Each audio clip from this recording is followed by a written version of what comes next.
Assalamualaikum dan salam sejahtera. Kami dari kelas DPL5A akan membentangkan tugasan kami yang bertajuk aplikasi kaedah fiqh dalam makan dan minum. Dimulakan dengan saya, Noralia Balkis binti Anizam. Hai, Assalamualaikum. Saya Siti Fatimah binti Aiman. Assalamualaikum warahmatullahi wabarakatuh. Nama saya Nur Aisyah binti Jamaluddin. Assalamualaikum, saya Lamia Sarah binti Effendi. Assalamualaikum warahmatullahi wabarakatuh. Nama saya Nur Syafiqah binti Yusman. Manusia memiliki beberapa keperluan untuk hidup. Antara keperluan untuk hidup bagi manusia sudah tentulah seperti mana yang kita ketahui, makanan dan minuman. Hidup manusia akan terancam jika tidak makan dan minum dalam jangka waktu tertentu. Dengan demikian, pemenuhan kebutuhan manusia terhadap makanan dan minuman berkait rapat dengan pemeliharaan jiwa, hifzul al-nafs, pemeliharaan akal, hifzul al-akal, dan pemeliharaan harta, hifzul al-mal dalam maqasid al-syariah. Menurut ajaran Islam, makanan dan minuman yang dikonsumi manusia, khususnya umat Islam, tidaklah bebas namun harus selektif. Yakini halal sesuai petunjuk Allah seperti mana dalam Al-Quran dan penjelasan Nabi Muhammad SAW dalam hadis, serta baik, sihat, thayyib. Sirat yang digunakan Al-Quran dan hadis dalam menjelaskan makanan dan minuman haram dalam bentuk lafaz am, sehingga semua jenis makanan dan minuman yang tidak disebutkan dalam Al-Quran dan hadis tersebut memiliki kesamaan ilat, dan makanan minuman yang diharamkan dalam Al-Quran dan hadis bisa dikategorikan dengan hukum haram pula berdasarkan metod kias. Hal ini disebabkan jenis makanan dan minuman mengalami perkembangan seiring dengan perkembangan dan kemajuan peradaban manusia akibat kemajuan ilmu pengetahuan dan teknologi. Meskipun keragaman makanan dan minuman yang dikonsumi manusia berbeza antara satu negara dengan negara yang lain, namun piawai halal makanan dan minuman tersebut tidak mengacu kepada istilah yang diperkenalkan oleh Allah dan Rasulullah SAW. Baiklah, seterusnya saya akan menjelaskan bahagian kriteria makanan halal haram menurut Al-Quran. Sebagai sumber hukum Islam yang utama, Al-Quran telah menggariskan beberapa kriteria khusus dalam pemakanan. Garis panduan ini sentiasa relevan sepanjang masa, keadaan dan tempat. Antara kriteria tersebut ialah yang pertama, ia tidak mengandungi sesuatu yang memabukkan atau arak. Arak iaitu khamar atau alkohol merupakan di antara bahan yang diharamkan dalam Islam. Semua jenis minuman yang memabukkan yang dihasilkan daripada apa juga bahan seperti perahan anggur, nira, bali, beras, ubi kentang, jagung, gandum dan buah-buahan atau biji-bijian yang lain dikategorikan sebagai arak. Bahan-bahan ini menyebabkan hilang kewarasan akal. Manakala alkohol adalah nama yang digunakan dalam kaedah saintifik kepada sebartian yang mempunyai kumpulan hidroksi. Yang kedua, ia tidak bersumberkan darah haiwan. Darah merupakan cecair merah yang mengalir dalam urat darah. Ia dikategorikan sebagai najis dan mendatangkan kemudaratan. Ini kerana telah jelas di dalam Al-Quran dan As-Sunnah. Yang ketiga, ia bukan berasaskan sumber daripada manusia. Dalam penghasilan produk makanan, sumber berasaskan manusia biasanya digunakan sebagai bahan tambahan. Di antara sumber yang digunakan ialah ekstrak daripada kolagen, uri, janin, air ketuban, sebahagian hidroklorida yang diperolehi daripada rambut dan sebagainya. Yang keempat, ia tidak mengandungi khinzir dan derivatifnya. Secara asasnya, khinzir merupakan binatang yang diharamkan dalam Islam. Pengharamannya jelas dalam Al-Quran dan As-Sunnah serta ijma' para ulama'. Pengharaman ini berdasarkan beberapa kemudaratan sama ada dari aspek kimia, mikrob dan sikap atau psikologi. Yang terakhir sekali, ia tidak bersumberkan bangkai atau tidak disembelih. Pada dasarnya, semua sumber makanan yang berasaskan haiwan yang tidak disembelih atau disembelih selain Allah SWT adalah diharamkan. Allah telah menyebut tentang pengharaman menghasilkan makanan bersumberkan haiwan yang tidak disembelih seperti al-mukhanikah, al-mawquzah, al-mutadariyah, al-natihah dan ma'akala Al-Sab'u. Pengharaman jenis-jenis haiwan ini jelas kerana ini membawa kemudaratan sekalipun ia binatang halal. Hari ini saya akan menerangkan tentang hukum tidak sengaja memakan daging babi. Memakan daging babi adalah haram, tetapi hukum haram yang diguna pakai tidak akan berlaku jika kita tidak sengaja atau terpaksa memakan daging babi tersebut.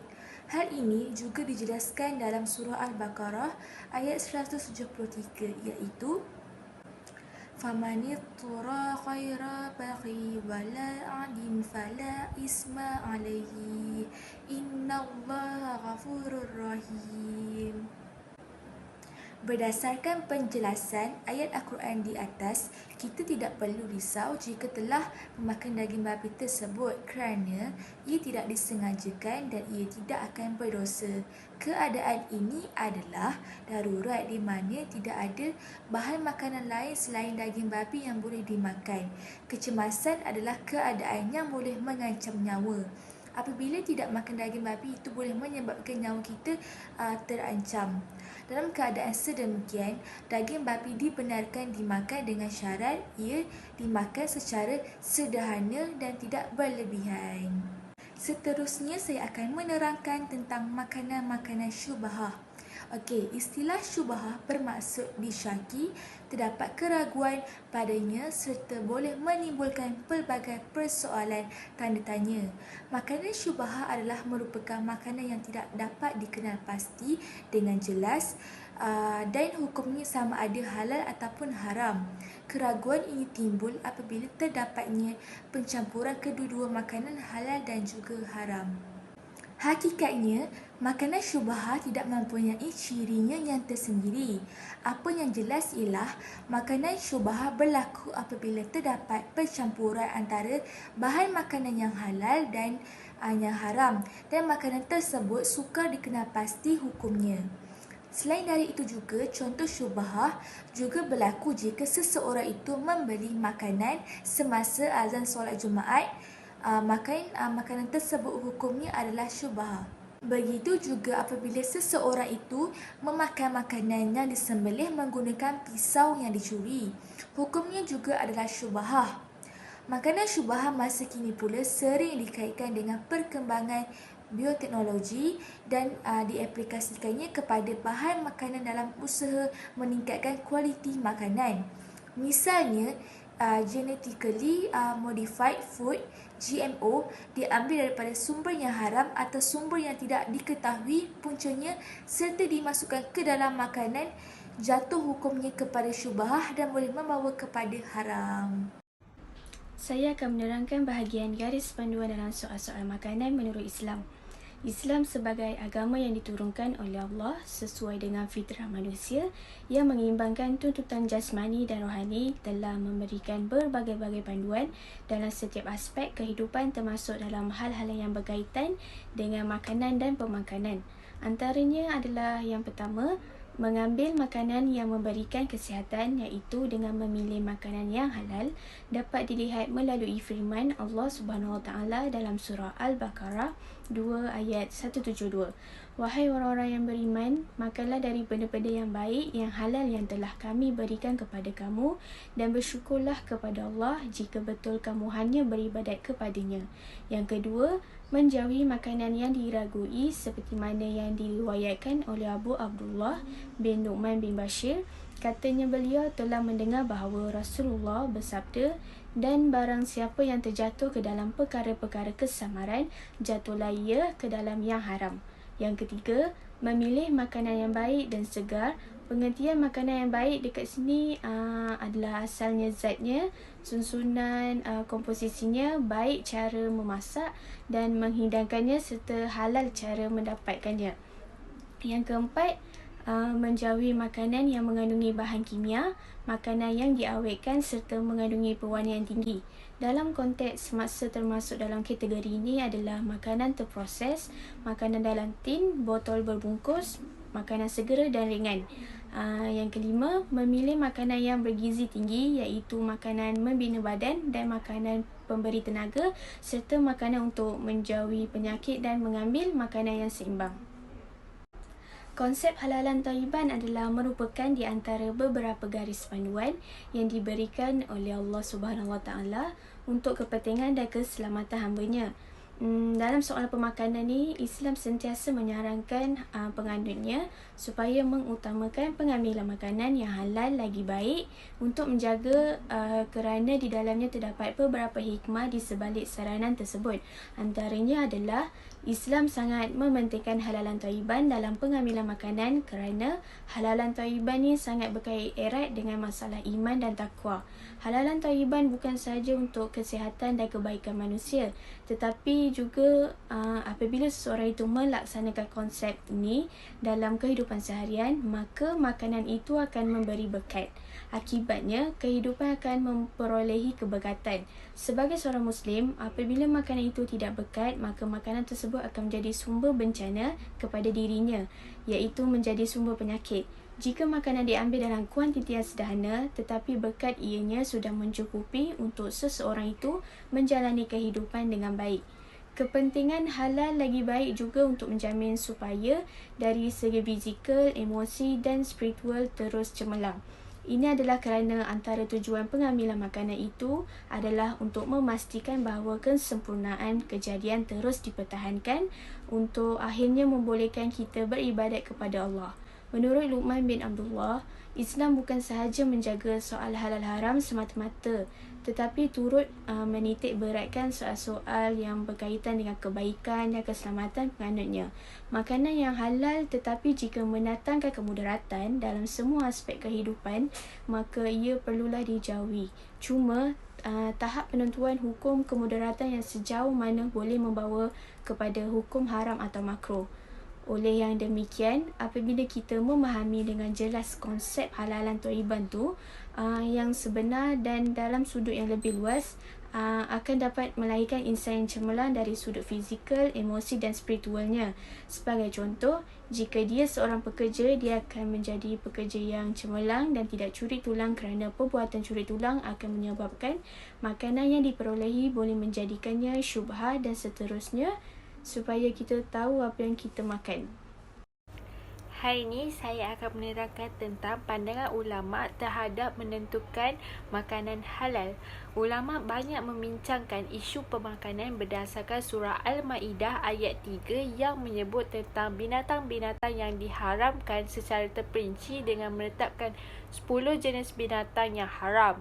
Ayat ini menjadi panduan dalam menentukan 3 kehalalan sesuatu makanan dan produk di samping ayat-ayat lain yang hanya menjelaskan secara umum yang menetapkan 4 jenis binatang yang haram.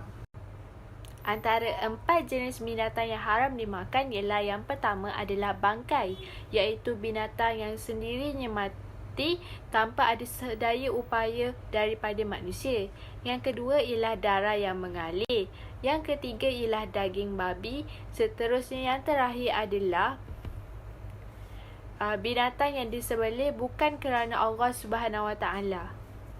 Ia akan teruskan dengan menerangkan tentang kesan baik dan buruk dalam pengambilan makanan halal dan haram. Yang pertama, kita akan teruskan dengan makanan halal, iaitu yang pertama ialah menjauhi akhlak mazmumah. Hanya dengan mengambil pelbagai jenis makanan dan minuman yang halal saja akan membolehkan kita seseorang itu menjauhi akhlak yang mazmumah, iaitu menjauhi tingkah laku atau perbuatan yang mungkar. Yang kedua adalah menjauhi antara punca penyakit.